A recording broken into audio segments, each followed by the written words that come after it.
शहजाद जी देखिए, कांग्रेस पार्टी मंथन कर रही है। जीतता है वो सिकंदर कहलाता है और उसके बाद जीत की हजार वजह दिखाई देती है और हार की तो लाख वजह, सभी तरफ से उंगलियां उठने लगती हैं।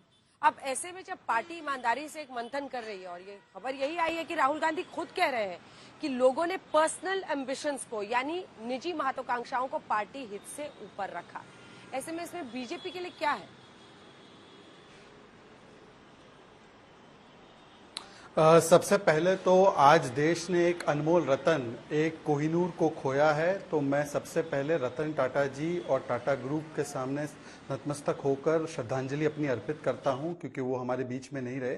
और टाटा तो हमेशा टाटा स्टील मजबूती के लिए जाना जाता था, वैसे इनका गठबंधन जो है वो मजबूरी पर बना हुआ है। वैसे इसमें मिशन विशन तो कोई है नहीं, केवल और केवल अपना अपना एम्बिशन, करप्शन और कमीशन वाला है। इसीलिए जो कल तक हम साथ साथ है थे, वो आज हम आपके है कौन की भूमिका में इस प्रकार आ चुके हैं कि आज कांग्रेस पार्टी जैसे ही ये चुनाव हारी तो किस प्रकार से समाजवादी पार्टी हो, तृणमूल कांग्रेस हो, आम आदमी पार्टी हो या अन्य नेता हो, वो कांग्रेस पार्टी को उनका असली चेहरा दिखा रहे हैं, अहंकार भी दर्ज करा रहे हैं कि किस प्रकार से कांग्रेस पार्टी अहंकारी हो गई थी। और मैं एक लाइन में कहूं तो इस प्रकार से है कि अंदर से हूं वैसे तो मैं बहुत खुश, बाहर से दिखा रहा हूं मैं अपना दुख, मन में कुछ और है पर बयां कर कुछ रहा है और मेरा मुख। तो यही स्थिति में इंडी अलायंस के नेता है। पर कांग्रेस पार्टी भी जो है इसके लिए जिम्मेदार है, क्योंकि कांग्रेस पार्टी जो है वो ताउम्र कांग्रेस पार्टी यही गलती करती रही कि धूल चेहरे पर थी, आईना साफ करती रही। अब देखिए कांग्रेस पार्टी ने किसको चिंतन में बुलाया? राहुल गांधी को और केसी वेणुगोपाल को। राहुल गांधी के भारत जोड़ो यात्रा के बाद लगभग 80% चुनाव वो हारे हैं, लगभग 11 चुनाव स्टेट के वो हारे हैं। देखो, आंध्र प्रदेश हारे, राजस्थान हारे, छत्तीसगढ़ हारे, गुजरात हारे, हरियाणा हारे, मध्य प्रदेश हारे, मेघालय हारे, मिजोरम हारे, ओडिशा हारे, सिक्किम हारे, नागालैंड हारे और लोकसभा के चुनाव भी हारे।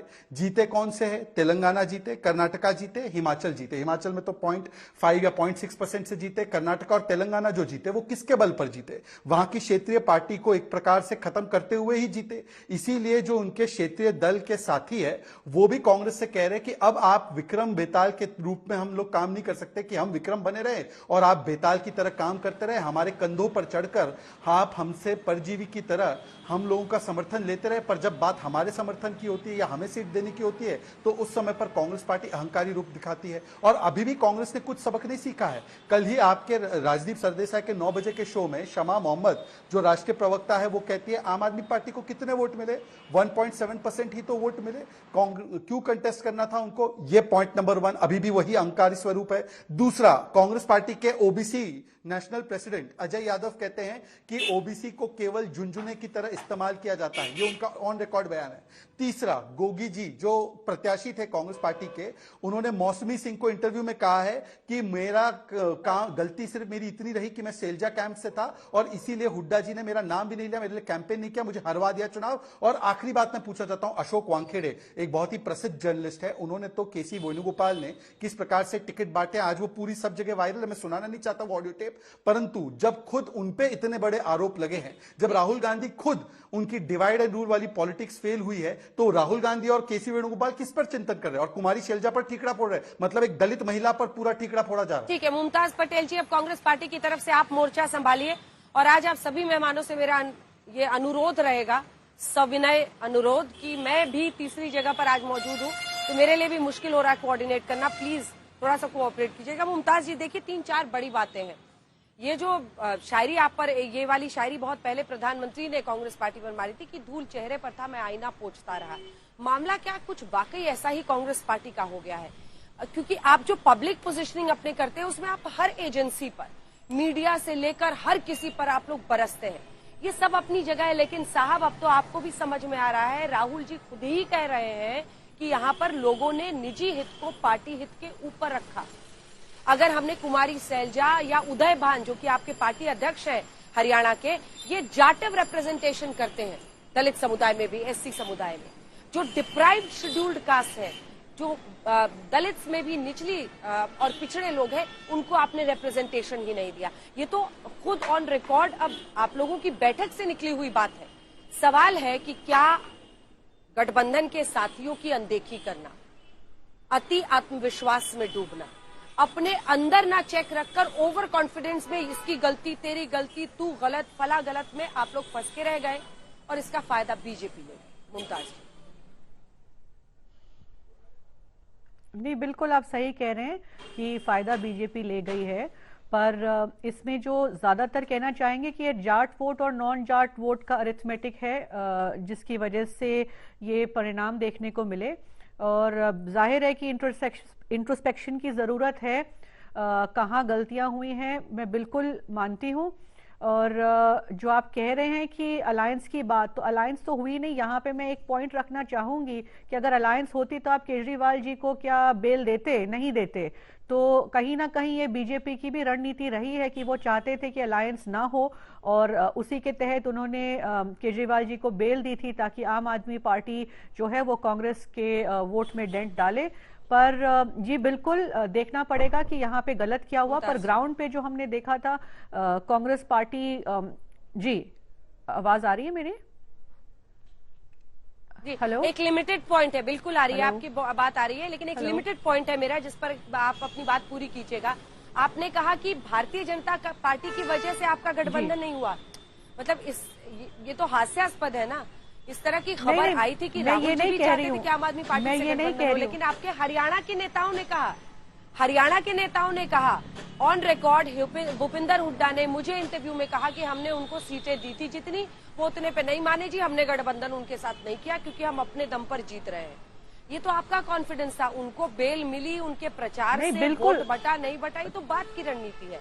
लेकिन अगर अलायंस हो जाता, जी नहीं बिल्कुल, जी नहीं बिल्कुल बात सही है, पर कांग्रेस का वोट शेयर बढ़ा है। कांग्रेस पूरे नंबर नहीं ला पाई बिल्कुल, लेकिन जमीन पे जो देख रहे थे वो लोग परिवर्तन चाह रहे थे। अब ये मैथमेटिक्स और अरिथमेटिक की बात रही, और मैं अलायंस की बात स्पेसिफिकली इसलिए कर रही हूँ क्योंकि ये भाजपा को सूट करता था।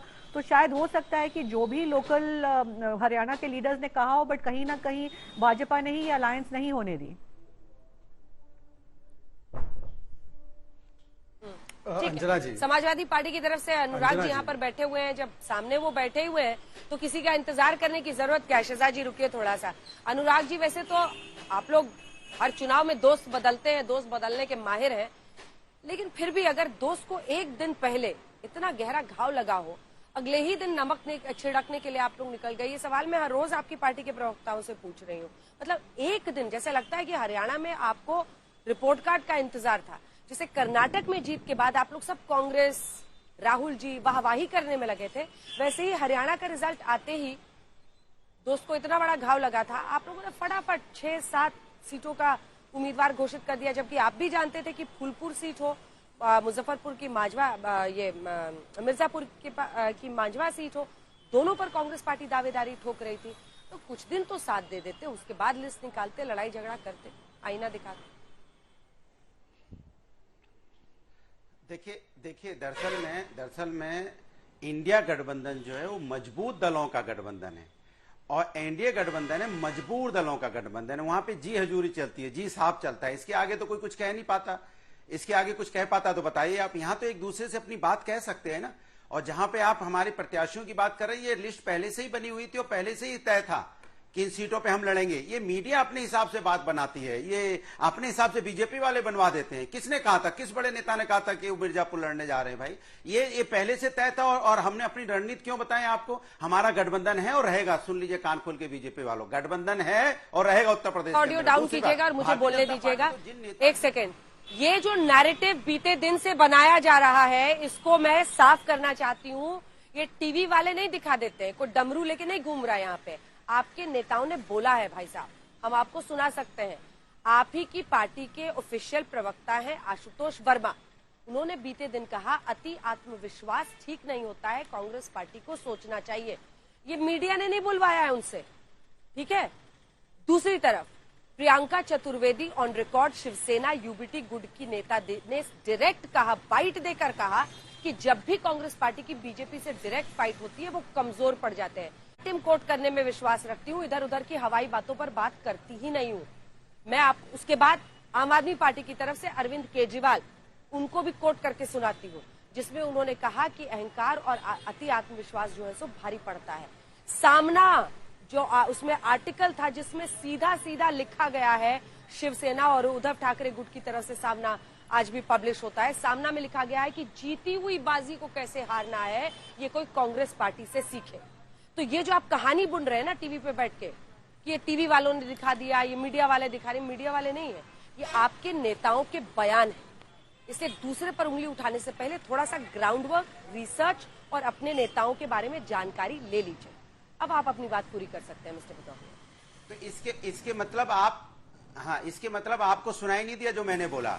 मैंने क्या बोला आपको? आप वही बोल रहे जो मैंने बोला मजबूत दलों का गठबंधन है। तो मजबूत दल होते हुए अपनी बात कहते हैं, अपनी जो पार्टी, जो सहयोगी दल होते हैं उनको आईना दिखाने का भी काम करते हैं। यही तो मजबूती है, यही तो मैंने बोला। क्या गलत बोला? वही आप रिपीट कर रहे थे। तो सवाल उठता है कि हम अपनी बात अपने दलों से कहते हैं, वो नहीं कह पाते जो उनके सहयोगी दल। यही मैंने बोला था आपसे। दूसरी बात, भारतीय जनता पार्टी जो सहयोगी दल होते हैं, चाहे हरियाणा में ले लिए, जेजेपी को खा गई, खत्म कर गई। कहां है जेजेपी? साफ हो गई। इस तरह पीडीपी के इन्होंने सरकार बनाई थी कश्मीर में, साफ होगी पीडीपी। और जो लोग इनके साथ गठबंधन में, चाहे शिवसेना हो, एनसीपी हो, इन्होंने दो भागों में बांट दिया। चाहे पासवान की पार्टी हो जिनके बिहार के साथ सरकार में, उसको भी दो भागों में बांट दिया। ये तो दलों को दो भागों में बांटते हैं या दल खत्म कर देते हैं। लेकिन हमारे यहां ऐसा नहीं है। हमारे यहां बात होती है एक दूसरे से। आपने हमारी सीट की बात की और आपने नाम लेके प्रवक्ताओं को बोला। मैंने क्या साफ बोला कि हम 6 सीटों पर लड़ रहे हैं, हमारा गठबंधन है और गठबंधन रहेगा। यही मजबूती होती है। लेकिन जहां मिमिर होता है, जहां पे जी साहब होता है, जी सर होता है, या तो बीजेपी के सहयोगी दल कर सकते हैं या और कोई जो साथी हो सकते हैं जो चैनलों पर बोलते हैं वो कर सकते हैं। ये इंडिया गठबंधन नहीं कर सकता। तो सवाल ये जो मैं बोल रहा था उसी को आपने रिपीट किया। अब दूसरी बात जहां तक आती भारतीय जनता पार्टी को, मैं बस इतना सा बोलना चाहता हूं। आपने कहा कि मीडिया वाले दिखाते हैं कि हम लोगों ने लिस्ट ऐसे निकाल दी, वैसे निकाल दी, ये इंटेंशन नहीं है। मलुक नागर जी, एक सवाल है। तो आप क्या दिक्कत है? ठीक है, अब मलुक नागर जी देखिए, बात कांग्रेस पार्टी की तरफ से हो रही है। अरे पूरा 1 घंटा थोड़ी बोलिएगा मलुक जी। आज सवाल ये है कि कांग्रेस पार्टी के अंदर भी इस बात को चिंतन है, वो ये तय करने की कोशिश कर रहे हैं कि आखिर हार की वजह क्या था। एक बाकायदा कमिटी बनाई गई है। अब ये इस जीत हार तो लगा ही रहता है। अब जैसे आप लोकसभा चुनाव के ही रिजल्ट्स को देखिए, तो उससे बीजेपी कहीं ना कहीं मान रही थी कि हमारी सीटें बहुत ज्यादा आएंगी, कम आई। वैसा ही कुछ कांग्रेस के साथ हरियाणा में हो गया और उसकी कई वजह है जो कि दिख भी रहा है। 36 बिरादरी की बात थी, 35 बिरादरी वर्सेस 1 बिरादरी हो गया। उन्होंने भूपिंदर हुड्डा को आगे किया, कुमारी सैलजा को लेकर देखिए एक नैरेटिव बना। एक तरफ से कांग्रेस पार्टी पहलवान बेटी का मुद्दा उठा रही थी, इधर से बीजेपी ने दलित बेटी का मुद्दा उठा दिया, कुमारी सैलजा का मुद्दा उठा दिया, उनकी नाराजगी को सामने रख दिया कि उनका अपमान हो रहा है, वो काम आ गया। तो इस तरह से चुनाव में मुद्दे ऊपर नीचे ये सब तो होता ही रहता है मिस्टर नागर। देखिए अंजना जी, एक्चुअल में क्या है, वास्तविकता पे जा नहीं रहे हैं। ये 2 चीजें हैं। एक तो इनका कांग्रेस का घमंड, अपने साथियों को बिल्कुल साफ करने की एक सोच, जो भदौरिया साहब कह रहे हैं, ये अखिलेश जी को भी कहीं ना कहीं सता रहा है कि इन्होंने जो मध्य प्रदेश में करा, जो कल जो रिजल्ट आए, जो हरियाणा में करा, उसकी वजह से उन्होंने वहां डिक्लेयर कर दी। कहां बात कर रहे हैं आपस में? इनका तो हर जगह अपने साथियों से लड़ाई हो रही है। और जो मेन बात है ना, उस पे कांग्रेस का कोई भी ना तो साथी दल कह पा रहा, ना भदौरिया साहब कह पा रहे, ना आप पार्टी वाले कह पा रहे, ना कांग्रेस वाले कह पा रहे। असलियत ये है कि राहुल गांधी जी ने जलेबी वाले मुद्दे को लेकर के सभा में कहा, ये जलेबी है, ये सबसे बढ़िया जलेबी है। अब जलेबी यहाँ खूब बिकेंगी, यहाँ जलेबी की फैक्ट्री बनेंगी, उसमें 5,000 लोग काम करेंगे, 10,000 लोग काम करेंगे, 35,000 लोग काम करेंगे, 50,000 लोग काम करेंगे। अरे जलेबी एक आदमी बनाता है भाई। वास्तविकता से ऊपर उठ के अगर तुम बात करोगे, असली पे नहीं जाओगे। जलेबी वाले बयान की वजह से जीते हुए हो। एक सेकंड मलुक जी, आप कह रहे हैं कि राहुल गांधी के जलेबी वाले बयान की वजह से वहां पर हार गई कांग्रेस पार्टी। नहीं, देखिए जलेबी वाले की वास्तविकता नहीं आएगी। अगर जलेबी बनाने के लिए 50,000 कोई फैक्ट्री खुलेगी, आज तक की जलेबी की फैक्ट्री इंदिरा जी आपने देखी है? 50,000 लोग काम करेंगे, कहीं देखी है? ये जो कांग्रेस के जो अलायंस इंडिया गठबंधन के साथी बैठे हैं, असली बात तो कह नहीं पा रहे। इन्हें खुद अपनी दिक्कतें हैं। सो कॉल्ड इंडिया गठबंधन में आपस में साथ चल नहीं सकते। कांग्रेस सबसे बड़ी पार्टी, उसके नेता को ये कुछ कह नहीं सकते। तो इनका तो ऐसा ही होना था, ऐसा ही होना है। अपनी बात कह पाते हो कभी? अपनी तो भदौरिया साहब अभी तो इंडिया गठबंधन के साथ पूरी सीट शेयरिंग के साथ यूपी में लड़े कर पाते हो? अब अभी तो पूरी सीट शेयरिंग के साथ लड़े थे। अंजना जी, अब हरियाणा में सीट शेयरिंग नहीं हुई है अलग बात है, और अंजना उसको जी। लेकर अलग अलग वजह है। हर पार्टी अपनी महत्वाकांक्षाएं राज्यों में रखती है। शहजाद जी, आप ही के पास आ रही हूँ, आप ही के पास आ अंजना रही हूँ। जी, इस डिबेट को डिरेल मत होने अरे दीजिए। लोकदल अपनी बात ठीक कभी है, कह पाता ठीक है है। क्या, ये बताओ पहले।